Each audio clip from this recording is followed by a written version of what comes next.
ব্যস্ত উত্তপ্ত শহর, আর তার মাঝে প্রতিনিয়ত নিজেকে প্রমাণ করার অপ্রাণ চেষ্টা, আর এত সব করতে করতে নিজেকে একেবারেই ভুলে যাওয়া।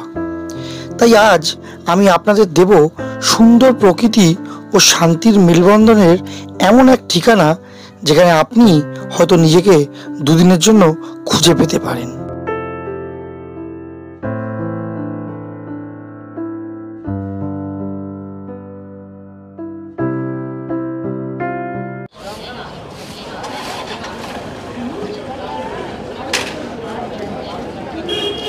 তো হ্যাঁ বন্ধুরা, আমরা এখন রয়েছি নিউ জলপাইগুড়ি স্টেশনে। তো এখান থেকে আমরা আমাদের নেক্সট ট্যুরটা চালু করব। নেক্সট গন্তব্য আমাদের এখন আপাতত শিলিগুড়ি বাস স্ট্যান্ড, কারণ এখানে কিন্তু অনেক শেয়ারে ট্যাক্সি শেয়ার বা গাড়ি পাওয়া যায়। তবে আমরা কিন্তু গেলবার যেভাবে গেছিলাম সেভাবেই যাব। এনজিপি থেকে দার্জিলিং উঠতে চাইলে না হয় রিজার্ভ গাড়ি করতে হয়, আর না হয় শেয়ার গাড়ি নিতে হয়। রিজার্ভ গাড়ি যার ভাড়া 2 থেকে 3 হাজার টাকা হয়ে থাকে। তবে তোমরা যদি সংখ্যায় কম থাকো তাহলে সেই ক্ষেত্রে তোমরা শেয়ার গাড়িও করতে পারো, যার ভাড়া জনপ্রতি 400 থেকে 500 টাকা হয়ে থাকে। তবে আমরা চেয়েছিলাম আমরা বাসে করে যাব, যার ভাড়া 110 টাকা করে জনপ্রতি হয়। আর এই এনবিএসটিসি বাস স্ট্যান্ড যেতে হলে শিলিগুড়ি জংশন যেতে হয়। চলে গেছি কিন্তু আমরা এখন হচ্ছে বাস স্ট্যান্ডে, আর বাস এখনও ঢোকেনি। টিকিট কাউন্টারে সবাই দাঁড়িয়ে আছে লাইনে, সেহেতু লাইনে দাঁড়াতে হবে। লাইনে দাঁড়ালে তোমার বসার সিট দিয়ে দেবে। বন্ধুরা, আমরা দাঁড়িয়েছিলাম বাসের জন্য, কিন্তু আলটিমেটলি আজকে বাসটা পাইনি, কারণ সকালবেলায় 7:30টার যে বাস থাকে সেটা ক্যান্সেল হয়ে গেছে। সেহেতু হচ্ছে প্রচুর লাইন, আর সেই লাইন হচ্ছে এতটাই যে সেখানে যদি আমরা লাইনে দাঁড়াইব তাহলে হচ্ছে তোমার যে বাসটা 8টার সময় আসবে সেই বাসে কিন্তু টিকিট আমরা পাবো। সেহেতু আমাদের লাস্ট পর্যন্ত প্ল্যান চেঞ্জ করতে হলো, আমাদেরকে হচ্ছে একটা শেয়ার গাড়ি করতে হলো। তো বলে রাখি, এই যে শেয়ার গাড়িটাতে আমরা এখন রয়েছি, এই শেয়ার গাড়িটা কিন্তু আমাদের পড়লো টোটাল 3,000 টাকা। আমরা 11 জন রয়েছি, 3,000 টাকা পড়লো। তো এখানে তোমাকে একটা ছোট্ট টিপস দেবো, তোমাকে জানিয়ে রাখি যে এখানে তোমাদের যে যত গাড়ি আছে সেখানে কিন্তু সব 10 জন করে ধরে, ট্রাভেলার বাদ দিয়ে তোমার সব গাড়িতে 10 জন করে ধরে। 11 জন করে এরা নিতে চায় না, তার প্রধান কারণই হলো এখানে কিন্তু পুলিশের একটু ঝামেলা আছে। তো এই 10 জন তোমার এক্সট্রা কোনো টাকা লাগে না। আমাদের প্রথমে 750 টাকার কথা হয়েছিল, যেহেতু আমাদের 11 জন বলছিল যে প্রথমে একজনকে আলাদা করে নিতে। আমরা বললাম না, একসাথেই যাব। তাই সবাইকে অ্যাডজাস্ট করে এক গাড়িতেই আমরা যাচ্ছি। তাই আমাদের 3,000 টাকা করে পড়লো। এই গাড়িটা আমাদেরকে সোজা গিয়ে নামিয়ে দেবে দার্জিলিং, ওখান থেকে বেরাবো রেলিংয়ের জন্য।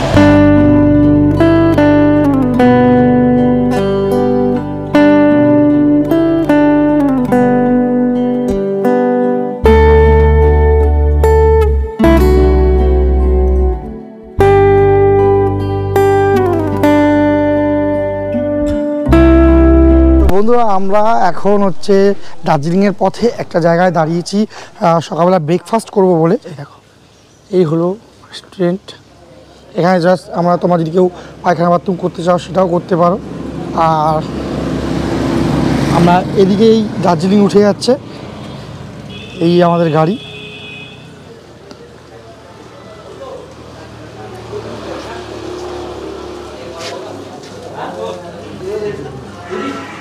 দেখো ভাইরা সকালবেলা ব্রেকফাস্টে ম্যাগি নিয়ে খাচ্ছে। খেয়েছো বাবু? এখনো খেয়ে পাওনি? জোরে জোরে পড়ছে। কোথায় পাবে? একমাত্র দার্জিলিং এ। কোথায়? একমাত্র দার্জিলিং, আর কোথায় পাবে না। জোরে জোরে ম্যাগি পড়ছে, জোরে জোরে পড়ছে।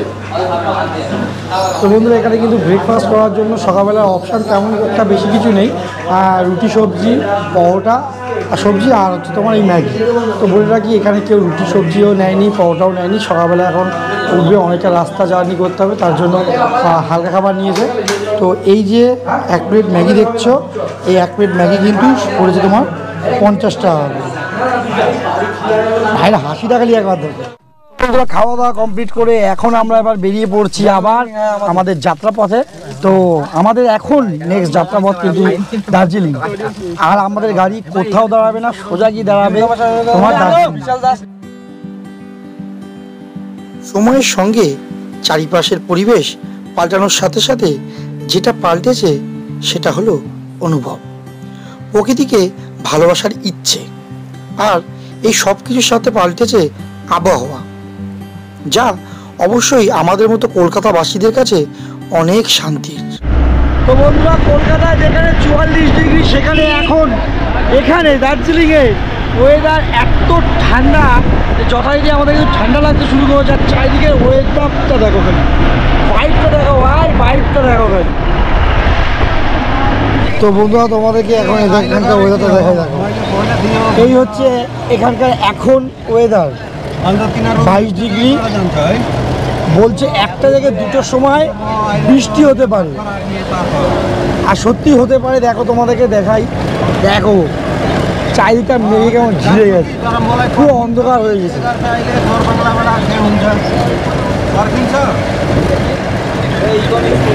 আর যে একটা ঠান্ডা হাওয়া দিচ্ছে বন্ধুরা, one of the best feeling, দারুণ লাগছে।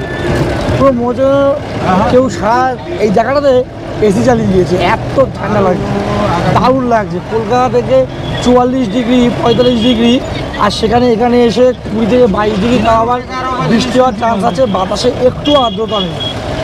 Good feelings.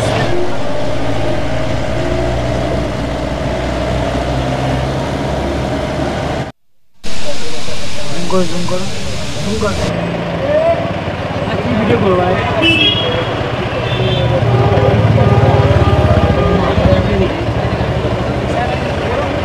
দিল্লিটা নাকি। তো বন্ধুরা, আমরা নেমে গেছি এখন দার্জিলিংয়ে। তো এখন দার্জিলিংয়ে একটা পাম্পের সামনে আমরা নেমেছি। এবার এখান থেকে আমাদের একটা গাড়ি করা হয়েছে, সেই গাড়িটা আসবে। সেই গাড়িটা করে আমরা যাবো বিজনবাড়ি। বিজনবাড়ির দূরত্ব এখান থেকে 30 কিলোমিটার মতো, কিন্তু যেতে সময় লাগে 1.5 ঘন্টা। যেহেতু হচ্ছে চড়াই, সেহেতু হচ্ছে তোমার যেতে 1.5 ঘন্টা লাগবে। তো আমরা গাড়িওয়ালাকে ফোন করে দিয়েছি, যারা আসছে তারা গাড়িতে করে আমরা যাবো। তো আমরা উঠে গেছি, হচ্ছে আমাদের গাড়ি যেটা বলা ছিল সেটা চলে এসেছে। আর এখান থেকে আমাদের সোজা destination, last destination Bijanbari. Bijanbari কেন যাচ্ছি সেটা হয়তো অনেকেই বুঝতে পেরেছো। বিজনবাড়িতে স্পেশালি একটা হচ্ছে তোমার হোমস্টে রয়েছে, কিংবা সেটাকে রিসর্টও বলতে পারো, সেখানেই যাবো।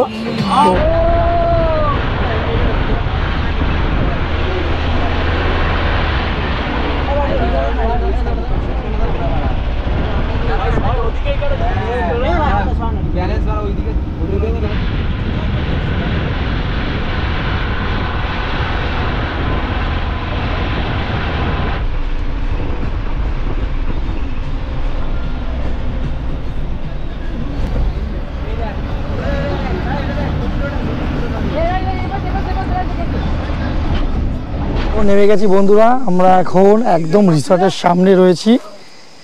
এই যে পিছনে দেখতে পাচ্ছ রিসর্ট, আর এই যে তার মেন এন্ট্রেন্স। এখন আপাতত ব্যাগগুলো সব নামাবো, আমি আগে ভিতরে ঢুকবো, চলো। তো এই হলো এর রিসেপশন। আমরা সব ফর্মালিটি পূরণ করে এখন এদিকে তোমার হচ্ছে রুম অ্যালট করছে।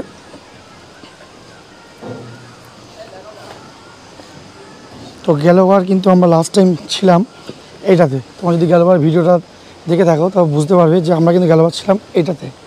তো এইবার কিন্তু আমাদের অন্য রুম অ্যালট হয়েছে।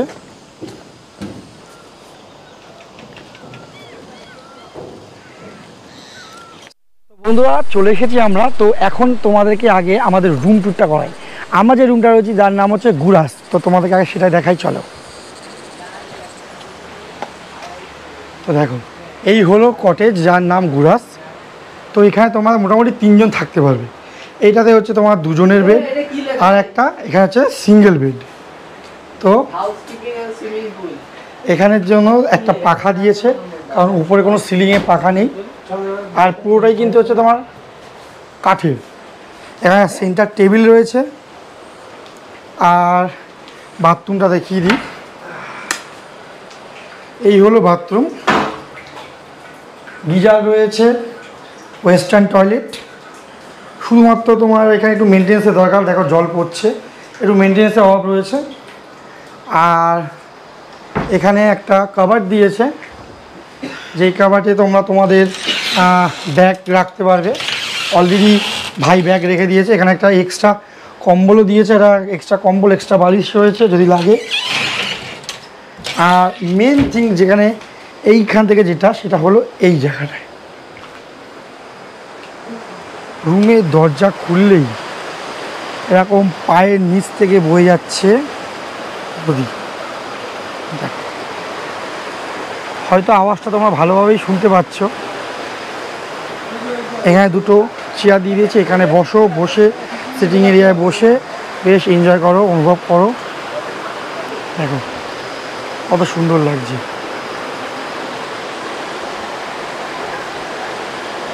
তো বন্ধুরা, আমি কিন্তু এক্সাইটেড রয়েছি এখানকার সন্ধ্যাবেলার অ্যাম্বিয়েন্সটা কেমন হয় তার জন্য। তো এখন বেলা অনেকটা হয়ে গেছে, আমরা বেশি দেরি করবো না, আমরা এবার যাব স্নান করতে। তো স্নান কিন্তু আজকে বাথরুমে করবো না, আজকে কিন্তু স্নান করব আমরা এই নদীতে।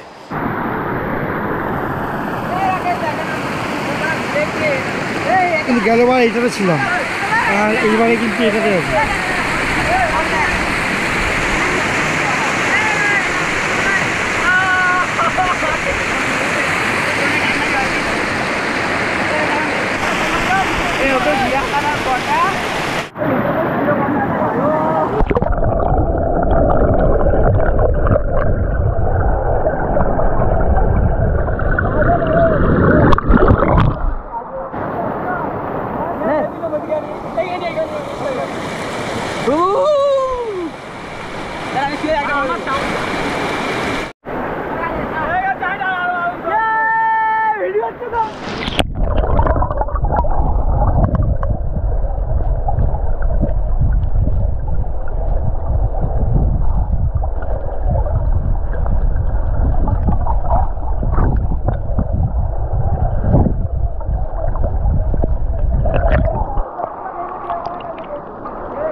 আমি আমার সব দর্শক বন্ধুদেরকে বলবো যেন তারাও যেন এই আনন্দটা উপভোগ করতে এই জায়গাটাতে অবশ্যই একবার আসে।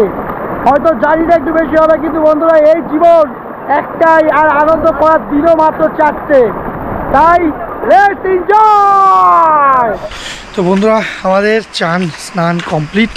এখন আমরা যাবো ডাইনিং যে প্লেস আছে সেখানে খাওয়া দাওয়া করতে যাব। তো অর্ধেকটা মোটামুটি চলে গেছে, আমরাই শুধু বাকি রয়েছি 3 জন, কারণ আমাদের মধ্যে ভাই একটু দেরি করে স্নান করেছে। চলো এবার ডাইনিং এরিয়ায় লাঞ্চে কী আছে চলো দেখা যাক। চলো চলো চলো দেখা যাক।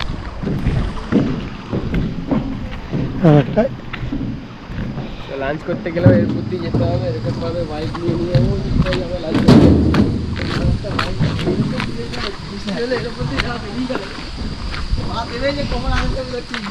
তো এইটা কিন্তু রিসেপশন, আর এটা হলো ডাইনিং এরিয়া।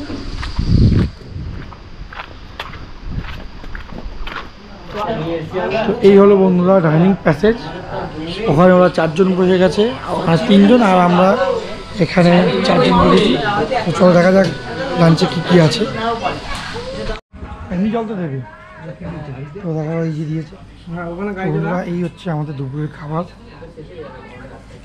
ভাত, ডাল, এখন সবজি, ভাজা, ওখানে পিকআপটা আছে, পেঁয়াজ লঙ্কা দিয়েছে। অ্যান্টিরোডের সামনে দাঁড়িয়েছিস তো তুই?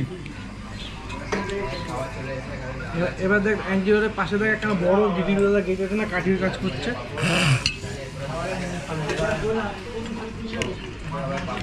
ওই বেরোটা ঢোক,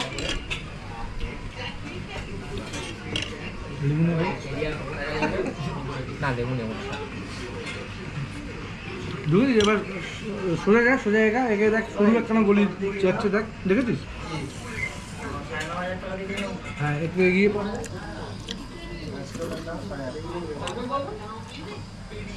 গিরিলে কি তালা মারা? তো খাবারগুলো কিন্তু সবই ভালো টেস্টি, ঘরোয়া খাওয়া দাওয়া।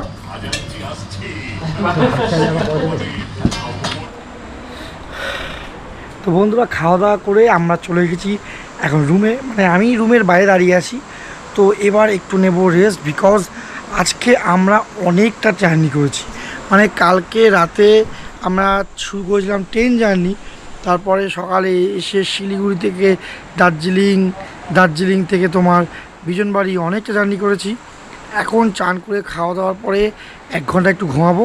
তারপরে তোমাদেরকে আমি যে জিনিসটা দেখানোর জন্য বেশি এক্সাইটেড সেটা হলো এখানকার সন্ধেবেলার যে একটা আলাদা রকম ভাইব থাকে, সেই ভাইবটা তোমাদেরকে দেখাবো। তো চলো একটু রেস্ট নিয়ে নেওয়া যাক, কথা হচ্ছে আবার ঘুম থেকে উঠে। চলো। তো এই বন্ধুরা, 1-1.5 ঘন্টা বেশ সুন্দর ঘুম হয়েছে। তার কারণ হলো অনেকটা জার্নি করে এসেছিলাম, ঘুমটা কিন্তু বেশ সুন্দর হয়েছে।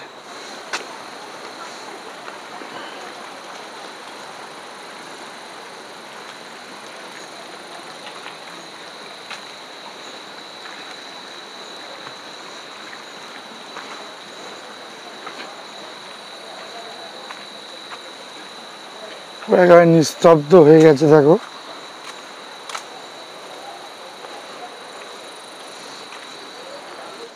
বলো হর হর মহাদেব।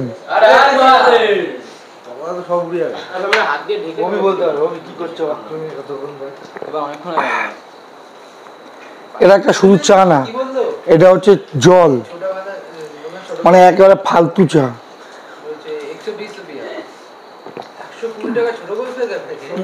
দার্জিলিং এসে এরকম চা খাবো এক্সপেকটেশন আমার ছিল না, যে এরকম একটা ফালতু চা খাবো।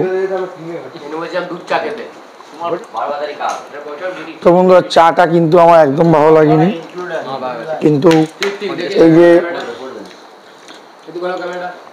পকোড়া ঠিক আছে মোটামুটি। এইগুলো হচ্ছে ভেজ পকোড়া, আর এখানে কিন্তু এই প্যাকেজের মধ্যে এগুলো ধরা আছে, এক একজনের 7 পিস করে এগুলো ধরা থাকে। তো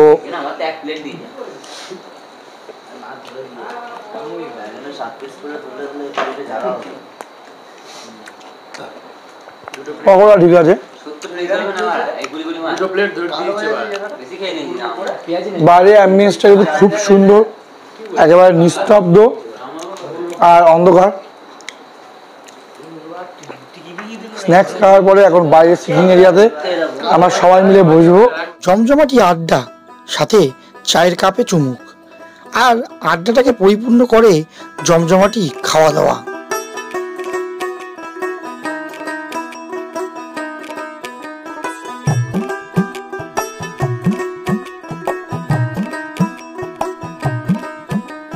আর রাতের খাওয়া দাওয়া সেরে ঘুম। সকালে ঘুম ভাঙবে পাখির কলাতান ও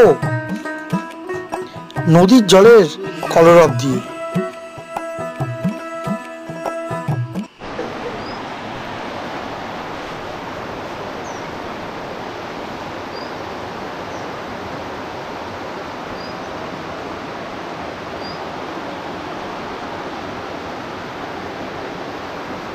তো হ্যাঁ বন্ধুরা, আমরা এখন উঠে গেছি সকাল, এখন আমাদের ঘড়িতে বাজে 8টা। তো আমরা এখন এখান থেকে আমাদের চেক আউট করার টাইম আছে, আমরা এখান থেকে ব্রেকফাস্ট করে গাড়ি বলা আছে। তো গাড়িতে করে আমরা যাব তোমার দার্জিলিংয়ের দিকে। তার আগে কিছু ফটো শ্যুটিং করবে আমার ভাই আর সবাই মিলে, তো কিছু ফটো শ্যুট করে তারপরে খাওয়া দাওয়া করে আমরা বেরাবো। চলো।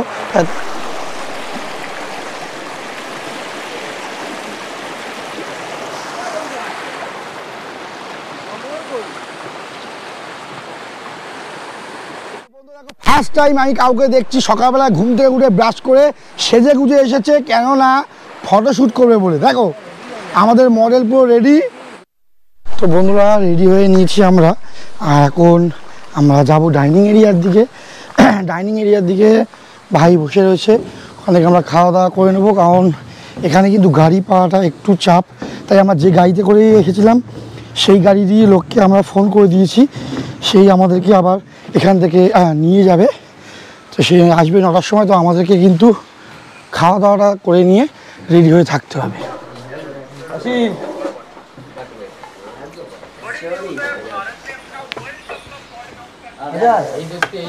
না এই দেখ, আমি এখন হাতি দিই আসছে।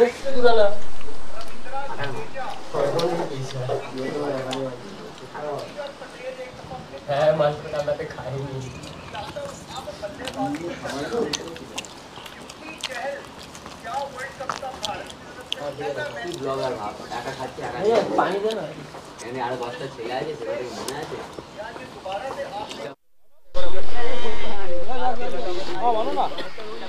বন্ধুরা টাটা বাই বাই করার সময় এসে গেছে। আর এই ভিডিওটা তোমাদের কতটা ইনফরমেশান দিল অবশ্যই জানিও। আর যদি তোমাদের কোনো ইনকোয়ারি থাকে সেটাও তোমরা অবশ্যই জানিও। তো চলো টাটা বাই বাই, দেখা হবে আবার নতুন কোনো ব্লগে। ততক্ষণ জয় হিন্দ, বন্দে মাতরম। চলো।